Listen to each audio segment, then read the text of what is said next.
help entrepreneurs to save time and save money by making marketing technology accessible and affordable for small business. Today, we're going to talk about being organized like we do on Tuesday.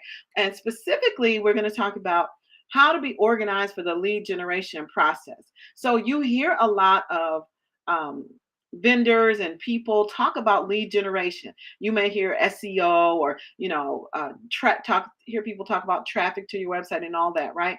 Anytime take someone from being someone who doesn't know about your business to someone who does know about your business and is interested in learning more, that's a lead. Very simple, right? The challenge is that you have to be able to be organized when you get a lead so that you know how to help them to step through the process of getting to know you, which we call the exposure process. So, say for example, you got some great local Google person, they set you up with some reputation management like we do, and you're getting in, 500 leads a day. The first question is, are you able to handle 500 leads a day? Say it's 50 leads a day. Would you be able to handle 50 leads a day? And what I mean is, yeah, you could call them back and say, hey, I heard you're interested in blah, blah, blah. But it would be much easier for you and your lead if you identified the process of walking that lead through and including those items that you're going to share with them to help answer their questions so that they can make an informed decision about whether or not to become your customer. So what that involves is you have to make it so it's useful for you to mentally think through the process of taking that new lead by the hand and walking them through your business in a way that helps them to get the information they need. So, oh, what are you talking about, Jill? They just go to my website. Well, even if your process, and it doesn't have to be complicated, it can definitely be low tech. It doesn't need to be high tech. Everything doesn't need to be automated, but you have to at least think through what you want it to be. So for example, um, a new lead, when I get a new lead on my website, I'm going to call them on the phone and introduce myself. And I'm going to um, ask them a couple questions about their business. Okay, stop. Which questions are you going to ask them? Because the questions that you ask them will inform you about what they're looking for and help you to help them later on. But if you haven't thought through what questions you're going to ask them, then the conversation can very quickly go off into a path that is not a path that leads, it's not the shortest path to conversion.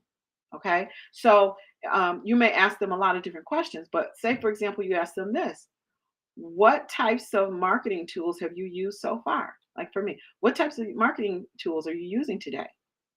If someone answers that question for me, I can tell what level of maturity they are in their business. I can tell what level they're likely to be interested in or what would most help their business. I can tell likely what their budget, close to what their budget might be, a range. I can know a range. And what that helps me to do is formulate what would be the best solution for them in their situation. What is your pain point? What is the thing that keeps you up at night about your customer acquisition? Then they can tell me more. Well, we just aren't getting the lead. There is a big difference between someone saying, oh, we just aren't getting the leads in like we used to, versus them saying, well, we get leads all the time, but they don't really convert to customers. Two different problems.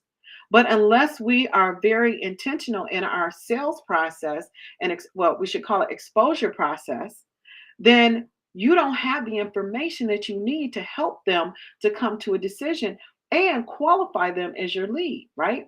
So it's very important for you to understand what questions you want to ask and that you have a process for that. So now the other thing you might want to decide is, how do you want to handle that lead?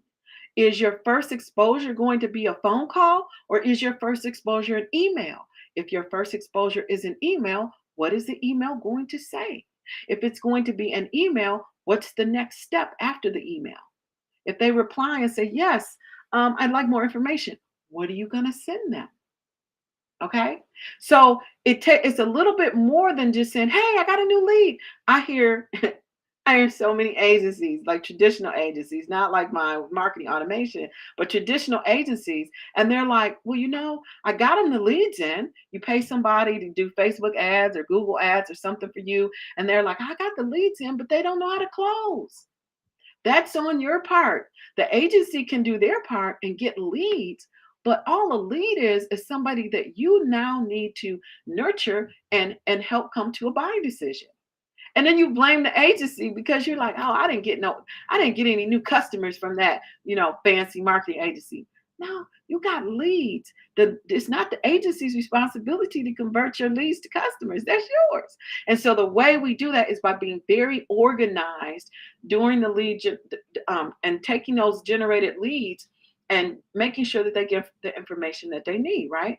So when I talk about being organized for lead generation, it means when you get that new lead generated, let's now know exactly what the standard path is.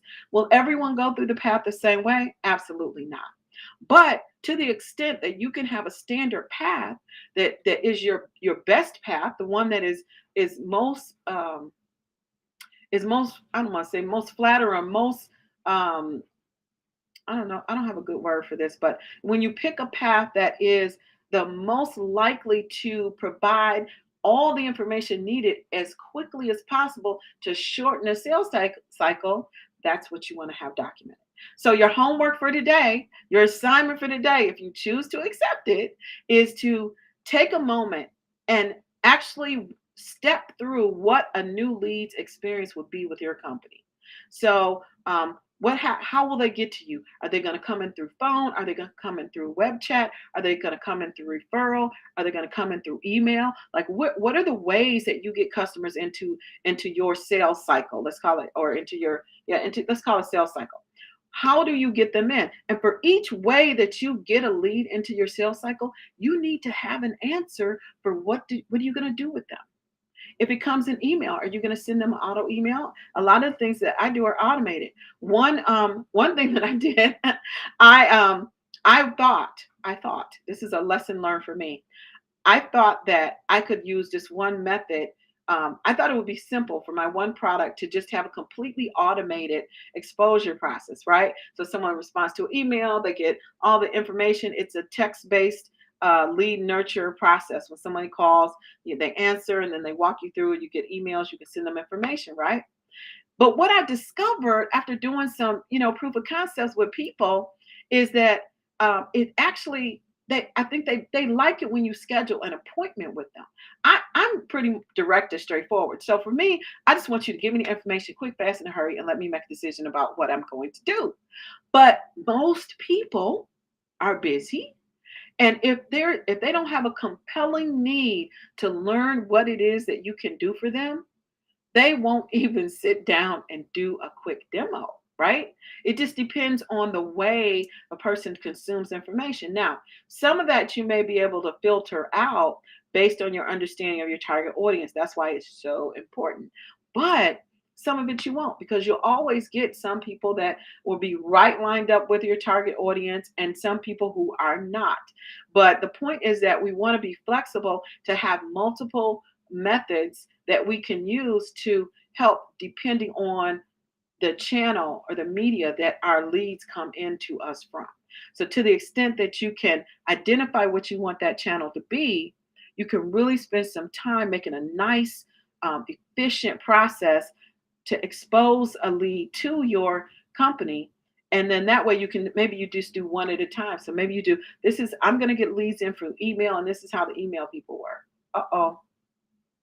Oh, my battery just went out. So my camera's not there. Okay. Well, you know what? Thank you for tuning in, and I'll check you out next time on Jules Gems. Bye for now.